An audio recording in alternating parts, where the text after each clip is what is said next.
Hello folks, and welcome back to the channel. My name is Adam Hancock, and today I want to give the latest and greatest updates that I am currently aware of, all Sarasota, Manasota County new construction related. So in this video, we're going to talk the expansion of 9,500 plus homes in two separate districts that, for lack of better words, are going to change the landscape of what this place means to people when you're relocating. We're going to talk about communities that already exist that are expanding, incentives, things that buyers are doing that I wouldn't have expected based on us taking them to a place that I went expecting them to do something different, and much, much more. So I'm going to share my screen. I'm going to walk through maps, real old school style here. So I hope it is as helpful as it gets.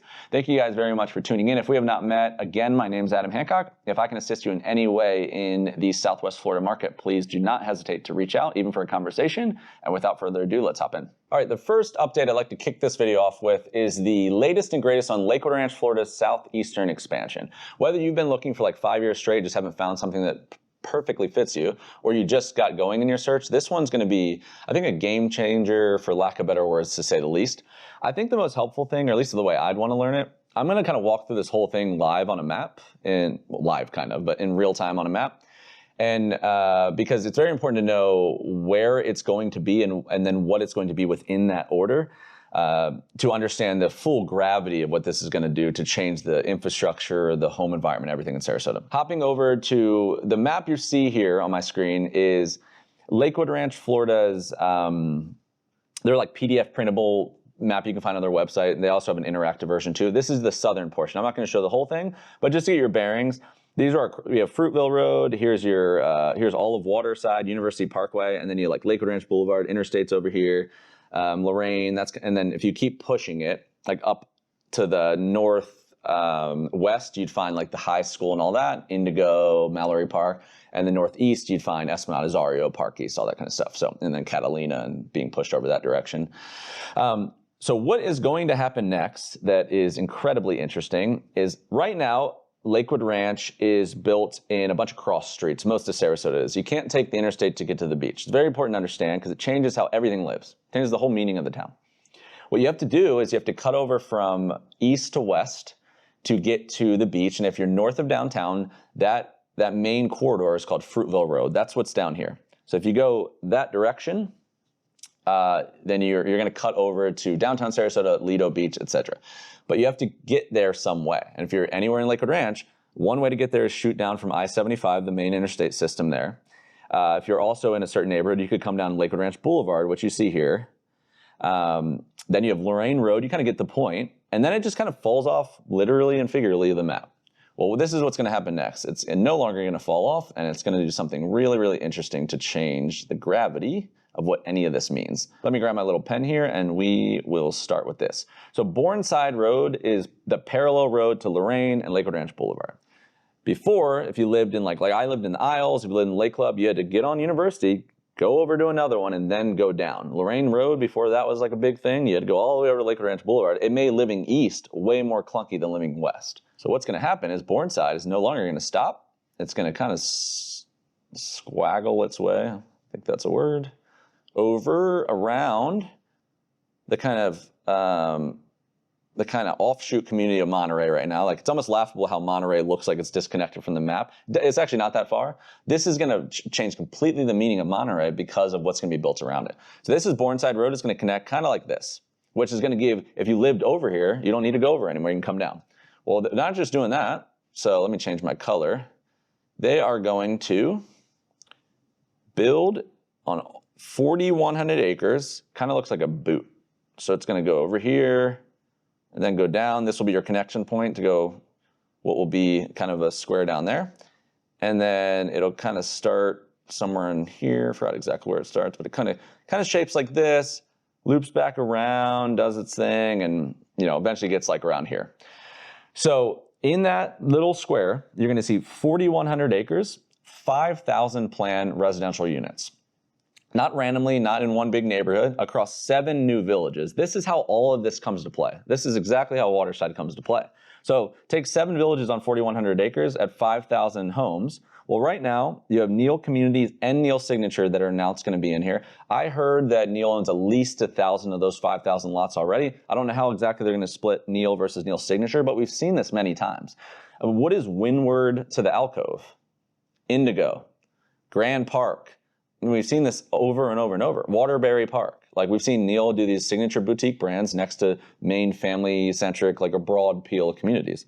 Well, you don't just have that, you also have Pulte. And I talked to a DeVosta rep yesterday about something random in Beachwalk, that a lot of these reps like hop. That's what we know. That's why we have such deep relationships with them, because they start one place and they go to this other place and they continue to move about.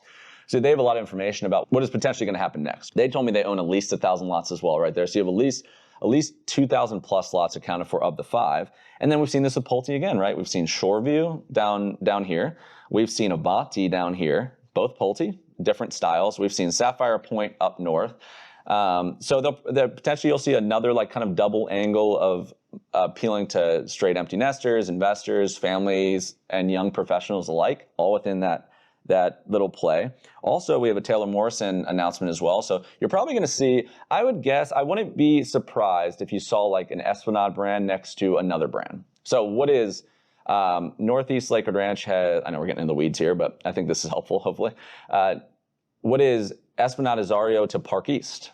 What is Esplanade Sky Ranch to Casilla? What are the townhome communities to all of that kind of stuff? If Esplanade by Taylor Morrison, golf or not, I mean, golf would have been cool if they did that, but obviously I get like land and that kind of thing. If that was down in Waterside, when all Waterside was Shoreview by Pulte, Lake House Cove by Homes by Town and some custom friends, and Windward, which they weren't even calling Waterside, and I still don't think they call it Waterside technically. If Esplanade, the brand existed down there, it would have went crazy in sales. Because what people were doing were they're shopping like Windward, and maybe the Shoreview and Lake House Cove were Peacocks at the time. If that didn't work, you had to leave Waterside and shop another brand. And it was a lot of Windward versus Esplanade Azario. Completely changes the dynamic of how Lakewood Ranch is to you if you do that. So if you get down here, then what I think the biggest, and then of course you have Toll Brothers here. So Toll Brothers is building like the Isles on steroids, or like bigger lots. I mean, they build a lovely home if you're not doing custom. It's the best competition if you have like $1.2 to $1.4 million versus like Shellstone right now with Homes by Town.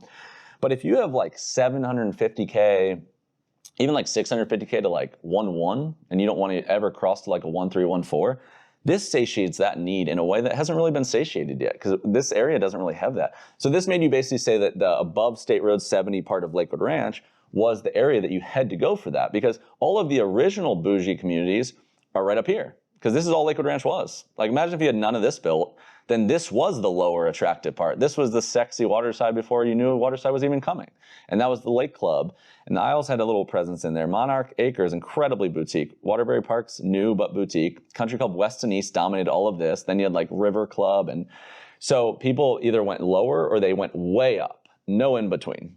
And this will change that dynamic. Now this will let you maybe choose an area based on lifestyle, not just being pushed from your housing criteria to a particular section of town and then saying, does it work for my lifestyle? So if that makes sense, that's what's happening.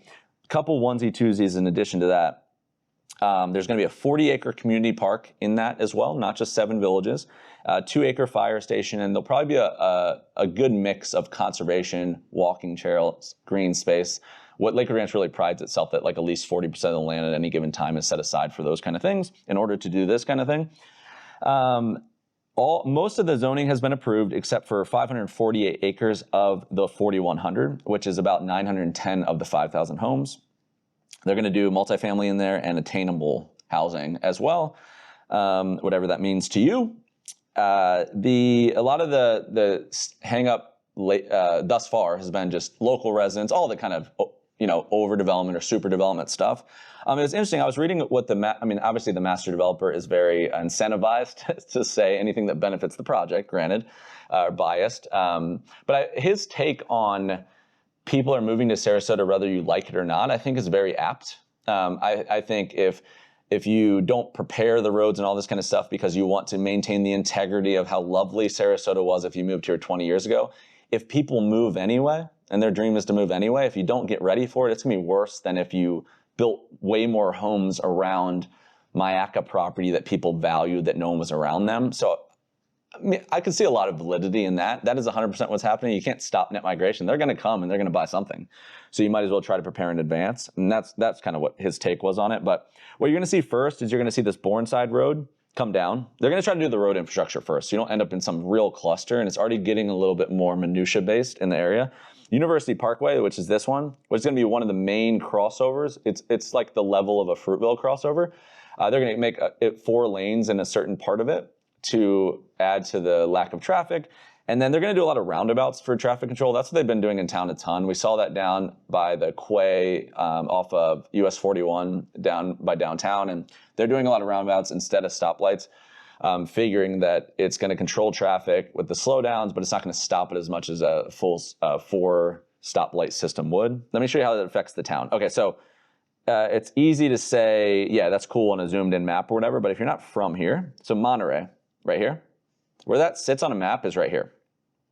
What's interesting, if you go out there right now, I was talking to someone about this yesterday. If you go out there right now and you're not super familiar with the area, it feels like if you leave this part of Waterside right here and drive here, you're like, where am I? It feels like you completely went to the country. One, when all of this is built, it's going to connect. You're going to be very much Waterside on steroids or Waterside times 2. But where it actually sits in town is interesting, right? Because you didn't just go east, you went southeast. So if you sit here, look at that shoot over. This is downtown Sarasota. This is Lido. This is Longboat Key. This is Siesta Key. And Monterey sits right here. And then also, this is Clark Road. So like a lot of what they're doing right now is, I think it's a really interesting point, is they're saying the old way they used to develop in Sarasota was to maybe develop low-lying coastal areas by nature. But what they're doing now is they're building around the value of being near the interstate system to be able to shoot up and down. So your proximity to the interstate is the value. And a lot of people now are like not trying to get close enough to the coast. I mean, almost every call I have now is flood insurance is brought up and this kind of thing. If you're anywhere in this area, you're not going to be within less than probably 9+ miles to the beach one way. So none of that's going to affect you. In the new neighborhood, they're going to build up the plats high so they can control. A lot of it's not just where the whole community sits. It's where your individual lot sits. They build them up high. You don't back your way into a river accidentally. Like what's the risk of flood out here on a neighborhood lake? It's not as common as you might assume, but so the idea of hugging this is where a lot of the activity is going. You see like Sky Ranch down here doing all that, Grand Park's down here, Hi Hat Ranch and 3H Ranch, all those new developments are going to be down here. But like, look what this is going to be. So if all of this is the thing, and then they build Hi Hat Ranch and 3H Ranch, and like all of this becomes a thing. You had Palmera Ranch down here, North Venice. You're going to get to basically pick your poison at a certain point. And these places that feel desolate, getting all of that stuff I'm describing with multiple downtowns in the suburbs and all that kind of thing, and being able to shoot to the beach in 20, 22 minutes, depending on the day and the timing, I think is really underrated at the moment right now. And that's how I view Monterey. And I get you're taking a little chance, I guess, in theory, but they're building some communities that are going to be a lost art, like the 100-foot wide rear lots, just because of the shape of them at Monterey, with the stuff they're building there, with all the stuff that's going to be built around you. And then you sit here. I get that feels like old school country, like way out here, but to me, I don't know, it'd be hard to find that balance anywhere else. And if you force your way into here and pay more for something older, less attractive, interesting. But so that's what Lakewood Ranch's Southeastern expansion is going to be. I hope that's helpful, and let's hop to update number 2. Okay, the second update I wanted to do is kind of a piggyback on number 1, and that is the other thing in Lakewood Ranch you would likely do if you did not do what I just spoke about. And this is where information I think really starts to build in a meaningful way, because this is really about a cross-country move from, in my experience of speaking with so many people that maybe had started at like a YouTube video and are working their way through, even if they visited already, is to realize, like, at a certain point, the information that seems so overwhelming. Like if you randomly drove around Lakewood Ranch, I mean, it is incredibly confusing. And it could even feel pleasant while you're doing it, but it gets narrow super fast. Like once you get further into your criteria and you're like, oh, I like this builder, I don't like this builder, this is what I'm used to, that kind of thing, you realize that in some ways it's simple, almost to a fault in certain areas, but it's what's necessary to know, like, okay, so then how do I look at Central Sarasota? How do I look at Venice?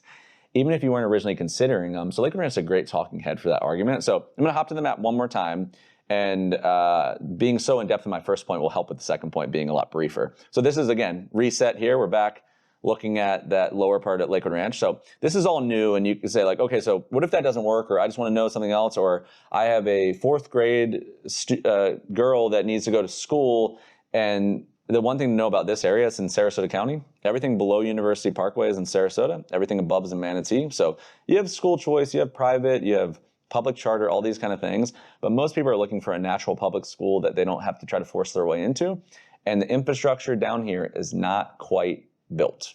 So you're going to go to schools that existed for different reasons before any of this was planned on being built until those are built. So that could mess up your timing or price point, particular community. If you don't do that, like I said, the middle is kind of done. You know, this is the old Del Webb Lakewood Ranch. Greenbrook was built like in 2002 to 2010. Summerfield was built from like 95 to 2005. Country Club West and East, the big like pay-in golf club, double neighborhood. Riverwalk already done. The Lake Club is completely done. The Isles has snippets left. Boutique. Work your way up. The first thing they did was they went to the left. That's also done. But this was the first. Waterside didn't exist. They had the middle, and they went right here. And that's all you had to work with. And it was lovely, but it's 100% resale now. So this is Esplanade Golf and Country Club before Azario existed. Bridgewater was Lennar. Harmony was mostly townhomes by Mattamy, I think. Central Park was one of the communities that people would hop from Summerfield and Greenbrook up. Indigo was Neal's communities before Windward was a thing. Savannah is up there, a lot of affordability in that one. Mallory Park's DeVosta, who builds Talon Preserve, who builds Beachwalk, who built Island Walk. You kind of get the point, right? This is what you had. The high schools up here, Golet Elementary, Mona Middle. This was kind of your family section in a lot of ways. Well, then when that was kind of played out and they started built like Lorraine Road's cutting down, they're building their way over here. They just hopped up one section over. And then Esplanade Azario, mirror. They had Park East. It gets a more family-friendly, affordable alternative to Esplanade Azario for the most part. Lorraine Lakes was Lennar. Really a lot of prospective affordability. If you were looking for like 4 bedrooms with lofts, en suites, maybe even a pool, but you're no frills about design. Like your only road to that at like $700 something thousand was Lennar. Just production builder. Sapphire Point was Pulte before Shoreview was a thing. Lakewood National was double golf course Lennar community. Polar Run was Lennar. Solera's DR Horton. Crestwind's 55 and up Coulter. Sweetwater's MI. That was one of the newer ones that came out. Star Farms is mostly. Todd, have you ever seen the name 4-Star? F-O-R-E. That's a DR Horton owned company. So mostly DR Horton in here. Homes by West Bay has hopped in here, and a couple custom guys like Arthur Ruttenberg. Palm Grove is Palm Grove is if you took Indigo and Windward by Neal, they had a baby, and you went to the north. Palm Grove's up here. They're going to offer the townhome product with Neal, the villa product that was high on a couple years ago for investment. A lot of single family as well. Most of the collections that you would come to expect around the different neighborhoods is going to be up here. Calusa Country Club is Lakewood National's second rev. So that's Lennar Golf again. You kind of get the point here. Del Webb Catalina is the next version of Del Webb Lakewood Ranch. So, and then Saddlestone is 4-Star as well. So this will probably be mostly DR Horton as well. Future School, and that's basically it, right? So like all your new construction is basically here or up here. That's it. That's kind of what you're choosing between. But you can see the peacock element of what this is say that you come in and you say, I have $850K and I need 4 bedrooms and I don't like Lennar or DR Horton. I don't have enough. I don't want to spend 1.5 and do a custom, but those are off the table for me. Lorraine Lakes out. Solera out. Crestwind's out because this person's not 55. Calusa Country Club's out. Del Webb Catalina's out. Saddlestone, all of these are canceled out. So say you still want new construction, you're adamant about it, and you have kids that need to go to school, and you're not sure what the school zones in Waterside. You can see how 50 communities in Lakewood Ranch turn to like 2 to 3. And then that makes you say, okay, should we look at Sky Ranch in Central Sarasota? It's not going to feel like this, but do we look at North Venice, Vistera Venice, Silo, Vincenza, any of those? And do we hop all the way down to Wellen Park? A lot of the conversation isn't necessary until you've gone through that stuff. All of that I described, you could work through mentally in just an hour or two, even physically on like a drive guided like that. I think that's probably the proper way to learn the area. Some people, maybe it's just overkill and it's not necessary. But that's why I think these updates are so important, because to see that they basically like right here, I I'm doing it like you're sitting in front of me, but right here it was 4,500 homes approved. Like this is what's happening here. And just look at what the repetitive nature is what's fascinating to me. So like Burnside cuts down, right? I just showed you all of this. Well, what's the northern version of that? Isn't it here? Aren't they just a little ahead of schedule? And that's all it is, you know? There was kind of a rural land restriction here, and they were able to swerve that and start to build here. But you look at the empty spots on the map. This is where you can make some gross assumptions about what might exist. So interesting overall. Just to finish this, Del Webb Catalina, if you're interested, that's a 55 and up Pulte-owned brand and restaurant, and they go real ham. Look at the size of the lake in there. So if you ever looked at Bayview in Parrish or Del Webb Lakewood Ranch, this is the newest, sexiest kid on the block. 1,300 homes and crazy amenities. The Calusa National that's a great way to buy deeded golf if you're looking for affordability. 1,900 homes. There'll be probably a lot of rentals in there. Honestly, if Lakewood National, a lot of people renting those out because they do like coach homes. It's super affordable. You have a deeded golf in your thing, but there's not a lot of deeded golf available. So one thing to do, even as an interim option or in addition to another home you're buying, would be maybe to buy your way into a golf membership. The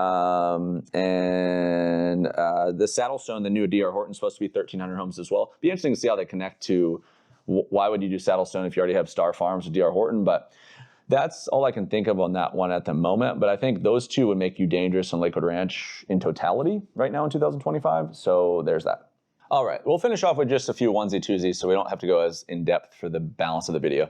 Number 3 update is the new release at Shellstone at Waterside. So up until now, Homes by Town, which is basically building the second Lake House Cove. Really interesting community. Like I said, I've been really high on them at the 1.1.5 to 1.4 million price range because it slides under the really expensive jump to like 1.7 at Wild Blue or higher. Or anything else you can get under it if you want that level house. Interesting overall. Homes by Towns to like one of the highest end if you don't do custom, in my personal opinion. Up until this point, they had a 52-foot wide home product, which fits like a narrow, like 2,200 square feet on a single story. Fits really nice. If you go upstairs, you can go higher, but it's a little more affordable because it's a narrower lot.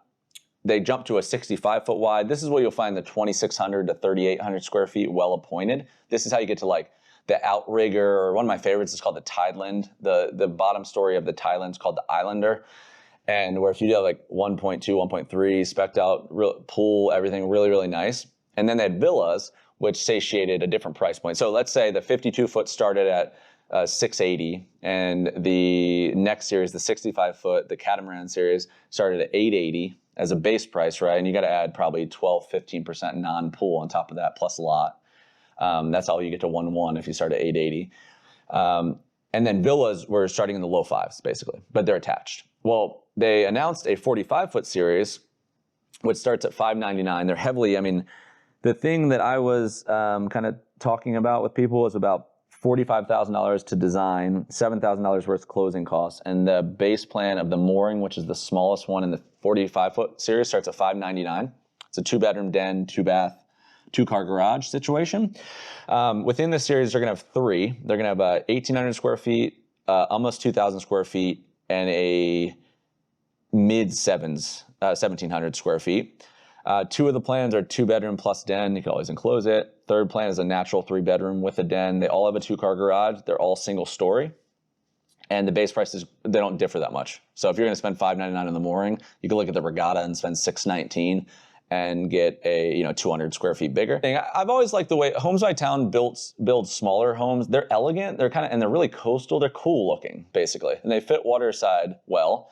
And so whether that's like you want to rent it out later and you want some non-commodity level home style, like almost like I used to talk about the Emerald Landing Homes by David Weekley, or whatever you're looking for. You just don't want to go ham on the 65-foot yet. Maybe you're not moving yet completely, so you don't want to build the end of the golden year home and you want to kind of bridge the gap, price point, whatever it may be. I like it for that reason. What is peculiar to me, I think, is will it cannibalize the villa? Like I get you can maybe save $50,000 to $75,000 depending on the particular one you buy. But would that be enough to not just jump and try to buy the single family if you could not be attached to your neighbor? So a little surprising to me. I mean, I think maybe they all have their place, but I do think that maybe the 45s win out and the villas struggle at the same price point because the villas aren't 300 grand. You know, they're going to be low fives. So anyway, just my personal opinion, but gives you another group of options that don't all start at $1 million in the Waterside district of Lakewood Ranch. All right, update number 4, we'll just do everything else. So a couple things that I was told by birdies is what we'll say. Brightmore by Mattamy, the 55 and up arm of Mattamy in the Wellen Park district in South Venice is going to expand. So that's going to be a bigger presence. There's multiple things going on there, but that is an interesting one. It offers it's kind of like there's not a Del Webb down there, and Mattamy plays a lot in the development of that new district Playmore, so it's close to all the stuff. So they're going to expand and offer a wider array of that. So it's going to give you a lot more time and poise to make a decision if you end up choosing that kind of community. If you don't want golf, but you want that level of amenities, then or a controlled demographic, something along the like. Age restriction is a great way to do so. And Mattamy is a prospective affordable builder, I would say. So it gives you all that at once. I still think Oakbend at Wellen Park, the Toll Brothers announced community, is going to be interesting. They're right in that Playmore district too. So you're going to be like less than a half a mile one way to downtown Wellen Park. You have Cool Today, the baseball park, and all that golf cart ability and walkability over there. It's a really nice district. This is going to be, if you took the Isles, Venice Woodlands, and Solstice, and you combine to one community, I think it's going to be along those lines. It's going to be no frills. Like the Isles and Monterey, they go pretty crazy on that Toll Brothers style. They go pretty crazy. They're really, really high end. And there's also a ton of floor plans. This one looks like they're going to start, at least they're starting with like 5 total floor plans. Pretty simple stuff. You can kind of everybody can get a little bit of what they need.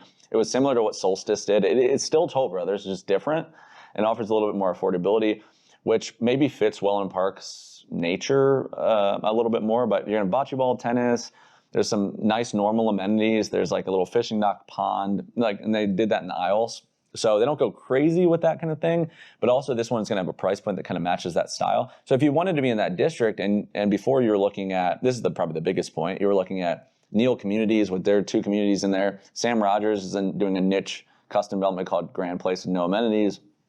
Solstice, the Toll Brothers already existed. Sunstone's Mattamy. Brightmore is Mattamy. Lake Spur's playing like an affordability card, and you're kind of working with all that. Having Toll also in that district at another neighborhood would give you some flexibility if you're looking for that level house. I like that. Beachwalk at Manasota Key, which is the one that's parallel to this district. It's 2.5 miles one way to the beach. You can golf cart to it. You will be able to golf cart to it. Is offering a ton of incentives right now.